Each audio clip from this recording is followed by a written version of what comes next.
Guys, new episode में आपका स्वागत है। एपिसोड की स्टार्टिंग में दिखाया जाता है जैसे ही वोंग शेंग दरवाज़ा खोलता है उसके अंदर से डार्क एनर्जी बाहर आ रही होती है और वो डार्क एनर्जी वोंग शेंग को हर जगह से घेरने की कोशिश करती है। तभी दिखाया जाता है कुछ घोस्ट वहाँ से बाहर आते हुए दिखाई दे रहे होते हैं। जैसे ही वोंग शेंग घोस्ट को देखता है तो वो हैंड साइन बनाने लग जाता है और एक पोजीशन ले लेता है मंत्र पढ़ने के लिए, और वो घोस्ट को भगाने के लिए थाउजेंड्स ऑफ गॉड टेक्निक का यूज़ करता है और एन्चायरमेंट करता है। उसके एन्चायरमेंट करते ही उसकी बॉडी से एक ऑरा निकल रहा होता है और वो ऑरा जितनी भी डार्क एनर्जी होती है उसे दूर हटा रहा होता है। वोंग शेंग की पावर की वजह से वो सारे घोस्ट वहाँ से जा चुके होते हैं। वोंग शेंग वहाँ से बाहर आ जाता है और दरवाज़ा लॉक कर देता है। इसके बाद दिखाया जाता है ज़ुओलिंग वोंग शेंग से कहता है, ब्रदर मैंने 20 घोस्ट को भगा दिया है और आपने कितने को भगाया है? वोंग शेंग कहता है, मेरा भी लगभग सेम ही है। ज़ुओलिंग कहता है, ब्रदर मुझे फेंग शुई के काउंटर इफेक्ट से रिलेटेड कुछ गड़बड़ लग रही है। उसकी बात को सुनकर वोंग शेंग कहता है, ज़रा धीरे बोलो और यहाँ पे ये बात मत करो क्योंकि दीवालों के भी कान होते हैं। इस मुद्दे पे हम बाद में बात करेंगे। और वो कहता है, ये घर हमारे अंकल शिवू का है और इसके पीछे जो कोई भी है हमें उसका पता लगाना पड़ेगा। हम ऐसे ही खाली नहीं बैठ सकते।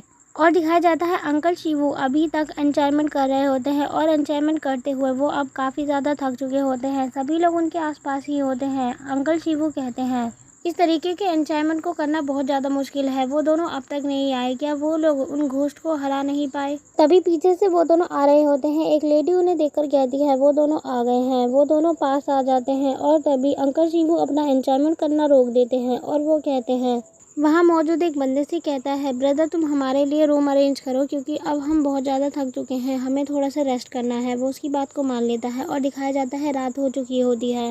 वोंग शेंग अंकल शिवू के पास बैठा हुआ होता है और वो अंकल शिवू से कहता है, मैंने 20 या 30 घोस्ट को हरा दिया है लेकिन मुझे लगता है इन सब के पीछे कोई कल्टिवेटर है। अंकल शिवू कहते हैं, कोई और कल्टिवेटर इसके पीछे छिपा हुआ है, ये बात तो सिंपल नहीं लग रही है। वोंग शेंग अंकल शिवू को देख रहा होता है और वो अपने मन में कहता है, अगर मैं प्रीवियस लाइफ की बात करूँ तो मेरे अंदर ज़्यादा नॉलेज है अंकल शिवू से, क्योंकि मुझे ज़्यादा कुछ पता है इमोर्टल वर्ल्ड के डार्क साइड के बारे में। और अंकल ली शिवू की फैमिली बहुत ज़्यादा अमीर थी, तो मुझे लगता है जितने भी ईवल माइंडेड वाले लोग होंगे वो इनके पीछे लग गए होंगे, इनकी प्रॉपर्टी या फिर इनके मनी को देखकर। या फिर ऐसा भी हो सकता है ली शी शैन इन सब के पीछे वही हो और वो ईवल कल्टिवेटर से ये करा रहा हो। अंकल शिवू सोचने के बाद कहते हैं वोंग शेंग से, अब हमें क्या करना चाहिए? मुझे तो कुछ भी समझ नहीं आ रहा है। वोंग शेंग कहता है, ये काफ़ी ज़्यादा बड़ी प्रॉब्लम है। हमारे दुश्मन कौन है उसका पता तो हमें लग ही जाएगा क्योंकि वो कुछ ना कुछ तो गड़बड़ करेंगे ही। और वो अंकल शिवू को अपने आइडिया के बारे में बता रहा होता है। अंकल शिवू उसके आइडिया को सुनकर सोच में पड़े हुए होते हैं। ज़ुओलिंग ये सब सुनने के बाद कहता है, ब्रदर ये आइडिया तो काफ़ी अच्छा है, मुझे लगता है कि ये आइडिया काम करेगा। और इसके बाद कुछ घंटों का सीन दिखाया जाता है। अंकल ली शिवू एक बंदे के साथ होते हैं और वो उससे कहते हैं, तुम्हें क्या लगता है इन सब के पीछे कौन होगा?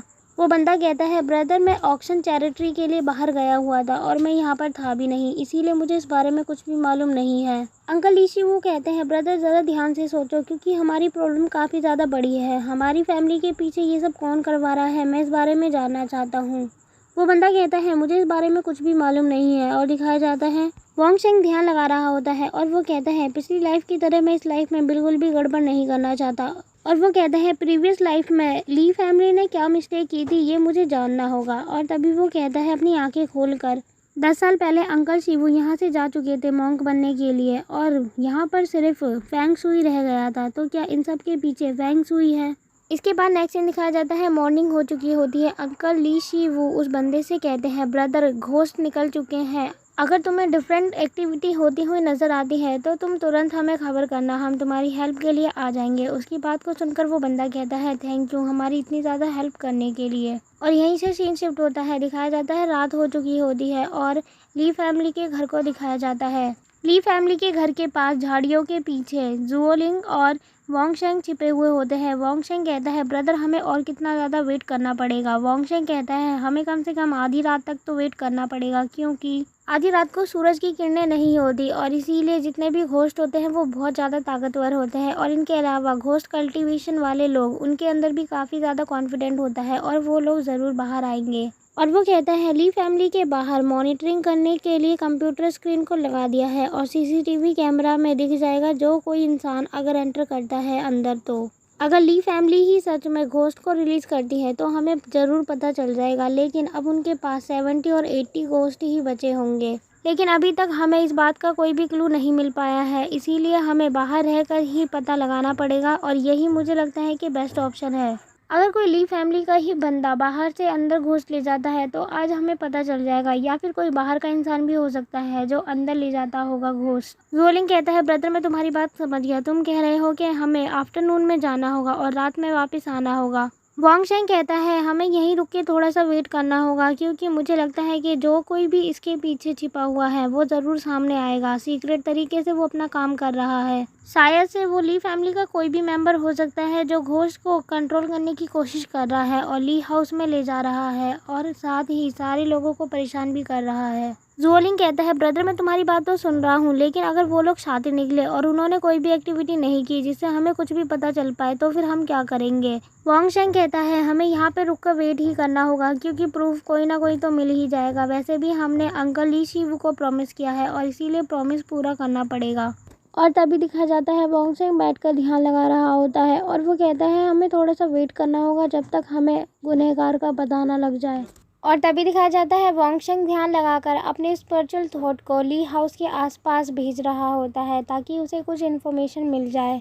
जोलिंग उसे हैरानी से देख रहा होता है और वो अपने मन में कहता है, इसका स्पिरिचुअल थॉट का जो कॉन्सेंट्रेशन लेवल है वो गॉड रिल्म तक पहुंचा हुआ है, और अगर मैं वॉन्ग शेंग से अपनी तुलना करूँ तो वॉन्ग शेंग मुझसे काफ़ी ज़्यादा बेहतर है और इसीलिए मैं ये नहीं कर सकता। तभी वो कहता है अपनी स्वॉर्ड को निकालते हुए, मुझे यहाँ पर रहकर वॉन्ग शेंग को गार्ड करना होगा और मुझे यहाँ पर रहकर इसे प्रोटेक्ट करना होगा। तभी वॉन्ग शेंग अपना ध्यान लगा रहा होता है। ध्यान लगाने के बाद उसे पता चलता है अपनी स्पिरिचुअल थॉट की मदद से कि कोई बंदा मिस्टर ली के रेस्ट रूम की ओर जा रहा है और तभी उसी बंदे को दिखाया जाता है जो मिस्टर ली के कमरे की ओर बढ़ रहा होता है। उसके हाथों में एक टॉर्च होती है और अपने दूसरे हाथ में वो एक लैंप निकालता है और निकालते हुए वो अपने मन में कहता है, नेचर का जो रूल है वो एकदम सिंपल है। वैसे भी जितने भी घोस्ट होते हैं वो कभी भी रेस्ट नहीं करते और वो अपना बदला लेने में बहुत ज़्यादा माहिर होते हैं और अपना बदला लेकर रहते हैं।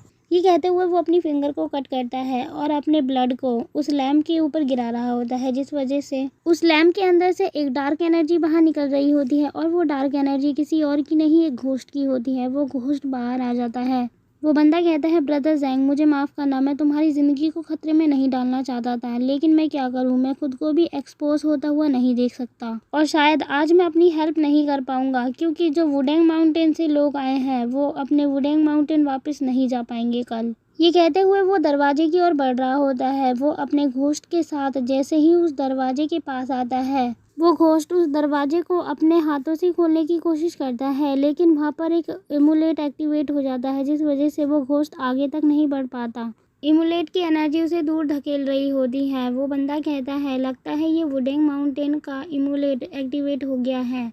ली शी शैन की प्रोटेक्शन के लिए भले ही ये एमुलेट घोस्ट को रोक सकती है, लेकिन मुझे अंदर जाने से नहीं रोक सकती और मैं अंदर जाकर रहूँगा। और इतना कहते ही वो आगे बढ़ रहा होता है उस दरवाजे को खोलने के लिए। तभी वॉन्ग शेंग वहाँ पर आता है और पीछे से उसके ऊपर अटैक कर रहा होता है। वो बंदा पीछे मुड़कर देखता है और इसके साथ ही एपिसोड यहीं ख़त्म होता है। अगर आप इसका नेक्स्ट एपिसोड भी देखना चाहते हैं तो वो आप हमारे चैनल पर देख सकते हैं, जो आपके लिए चैनल पर जल्द ही अपलोड कर दी जाएगी।